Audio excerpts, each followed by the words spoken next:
What's up, guys? Welcome to Pop the Hood. It's the first episode. I got Mike and Jake here. How's it going? And we're going to start it off in the 60s and 70s. And yeah, what's a muscle car? So, to really define it, it's a mid-sized car with a big engine that's meant to appear to the younger youth. Like so, Exhibit A. So these are pretty much what every 17-year-old bought in 65. This is what everybody went to the dealership and bought, was a GTO, a Chevelle, a Camaro, a Mustang, whatever. Oh, yeah. So, and they did pretty good throughout the 60s.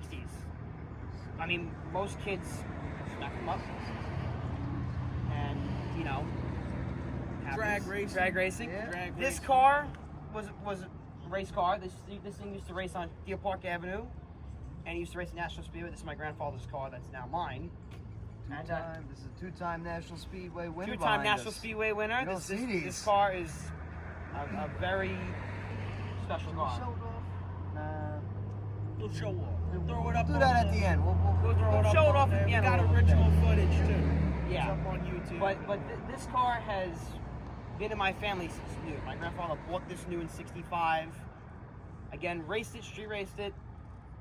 By 74, he got married, gave it to his brother. His brother just kind of didn't really do much with it, just kind of drove to school, this and that. Kind of just sat in the garage. So it kind of sat really through the 80s, didn't really move a lot. My dad, when he was 16, got it for his 16th birthday. So he got it. It's kind of the same as same way he got it, is the way I got it, except for a little minor cosmetic, like the ridiculous blue lights. Do not ask me why I did that. I'll explain that later. But Love it. Blue lights.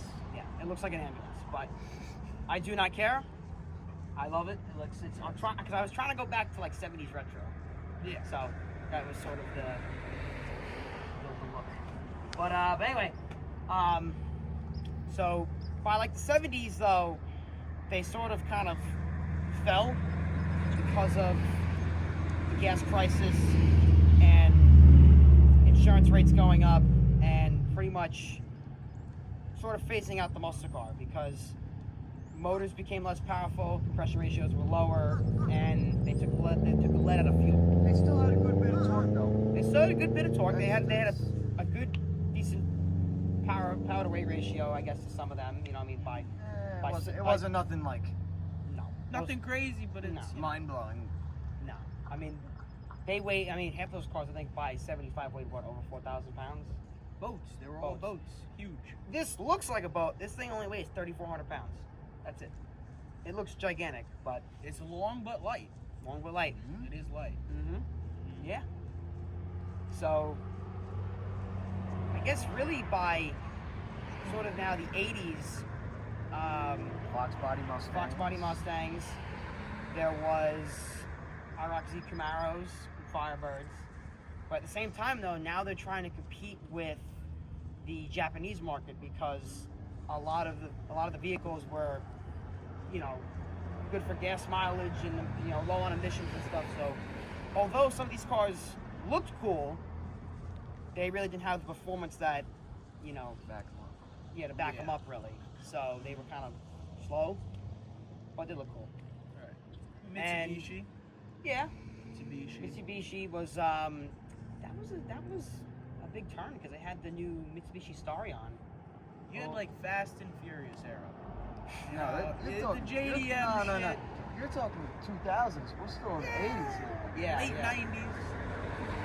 It started. Clips. I think about 92. Well, hang on 92. too. The Starion, the Mitsubishi Starion, shared the same platform as the Chrysler Conquest. If you look up both of them, they're exactly the same car. Just the Chrysler, just Different has, badge. just has a Chrysler, just different badge. All it is. Same exact car though. Yeah. That's really it. And Back then to the 80s. Back to the 80s. yeah. My bad. But they also had the 4-cylinders in American platforms, as Mike knows. I have an 84. You know too. I have an 84 Thunderbird Turbo Coupe, which, for the time, I mean, pretty fast. What, 180? It made 145 stock. Not now. That thing makes well over 180 horsepower with the mods I have on it now. It makes like 12 pounds of boost. It's fast. But for the time, it wasn't bad. You know, and I think Ford had something really going there because It had a good balance of power and economy, pretty much. This is what a lot of people are looking for. I'll tell you that right now. That thing, although it may have, you know, because of its size and its weight and everything, it may have looked like it's like a boat. I think it's like 20 miles an hour. Yeah. 20 miles an hour on a Old school four-cylinder Prius. turbo. That's not even. That's what I get now. I get 20 miles to the gallon. Just the way it sits right now, with the horsepower it makes and everything, and 12 pounds of boost, it makes. Yeah. Yeah, it makes. Can't Get beat 20 it. miles to the gallon. It's insane. Whereas I got 6. If I get lucky, I might get 8 miles to the gallon on the You highway. get 5 all day. I burned through a quarter. Actually, this probably gets 5.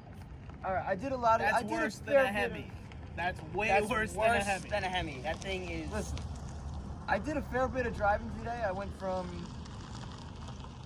my house in Ridge to my Longwood High School in Middle Island, which is where I go.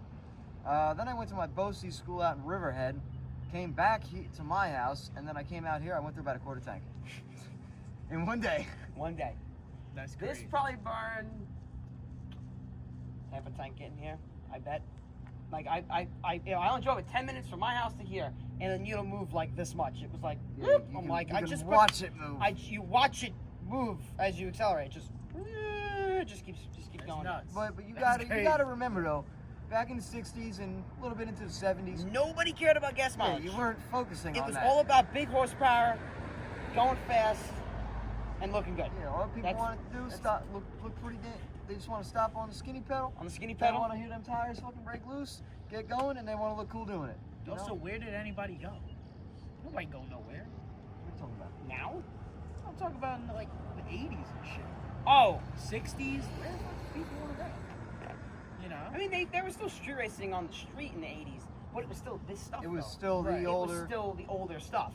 Because the 80s stuff, I mean, It was people, just flashy. It people didn't- still yeah. race them. I've done it. If you look around on like YouTube and whatnot, you can find videos from say 1984 of a '69 Camaro Yeah, versus 70 Roadrunner racing down Main Street in 1987. It was still around. Yeah, you people know. still did that, but not in their fuel efficient, I should say, daily drivers. I mean, Yeah. like 15 miles to the gallon. That's nothing compared to what we got now. Yeah. No, you get close. You get upwards to 40. This truck here, if I got the single cab long bed with you can get a Ford 300 straight 6 engine. You could get about 15, 18 miles per gallon. It didn't have a ton of power. It had enough to do, You know. to be used as a good work truck. It was reliable, fuel injected. It would start up every time you asked it to. Wouldn't go nowhere too fast, but you didn't. You weren't racing it. You Yeah, weren't right. racing it. It was just like a lot of that stuff by like 80s and 90s. A lot of people weren't really racing stuff. It was just kind of just A to B and gas mileage. Just, it was all about gas mileage. So, about fuel You wanted content. something fun and fast? You got one of these. Yeah. Exactly.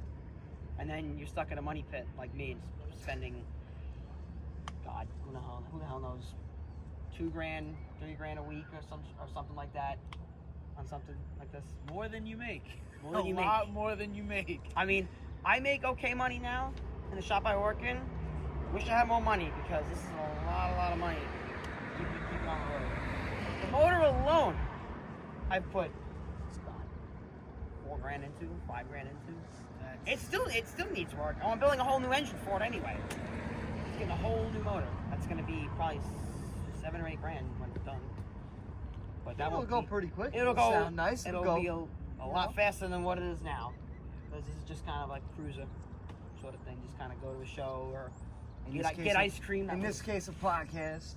Yeah, Mhm. podcast. Look Yeah, at the GTO at the podcast. yeah. Yeah, but if you get into more modern, most like we have on the right here, this is a Coyote V8, dual overhead cams. It's still a 302 cubic inch, so same size engine as what I have in here. But it makes way more power because they figured out, we can put better flowing heads on it. We bumped the compression up. We can get, and we still tune it to Yeah. where we can get 20 miles to the gallon out of these things. Right, I and they mean, make 600 horsepower or something. I know granted- that one doesn't make that, but When No, he this was, is 470. That's still, you it know. makes almost More than that. 500 This, horsepower. this, made, you know. this made 335 stock. Yeah. And still, you could do 100 miles an hour with it, no problem. Right. Yeah. Yeah. I mean, realistically though, for stock, you know, 355 you said? 335. 335. Well, there was two I mean- options though you could get, which was the single 4-barrel car, which is not an hour, or the tri-power. You got 3 carburetors, and that This car- bumped horsepower up to 360. This car had a tri-power on it for It had a a good tri-power on portion it. of its life. It was not a factory option. It was an add-on that my dad put on, and then I, 2 or 3 years back, was like, let's just kind of bring it back to its roots. Which half this car is not even original. It's not original paint, not original motor, not a lot of the paint's not original. It's been through some stuff. It was a teal color. Yeah, see what that was? Teal color. It was what? Midnight blue, you said? Yeah, it was teal. This thing's been midnight- a whole rainbow of colors. Yeah, it's been a whole rainbow of colors. Midnight blue, black, teal, you name it. It was that color. It was always 8 different colors. And 4 different wheel combinations and everything else. 3 transmissions. Actually 4 transmissions. 4 transmissions. So It's it's still here. It's alive. Yeah, and this car came with what, a 3-speed Saginaw. Saginaw Little 3-speed. 3-speed Saginaw. If you put any horsepower to it, you would send that transmission to Mars. Yeah, what do we have in it now? It's a Muncie M20. M20. I have a 66 Four- Chevelle. It's a 4-speed. 10-volt posi with 323s. You know, We swap them out for some 355s. 355s will be We'll going lose in. a little top end speed, but we'll gain some more torque and power from it. Yeah, I think She'll so. listen, it's not gonna. When we put 355s in this car, it's bumping up that gear ratio that is being put out to your axle. So you're not gonna have as much top speed necessarily, but you're gonna get there faster. Is what I'm trying to say. Yeah, because I feel a 355 is a good balance. It's a good street and strip gear because I want to be able to go to the strip on the weekends and beat on it. But then, you know, if I'm going out to a car show or something,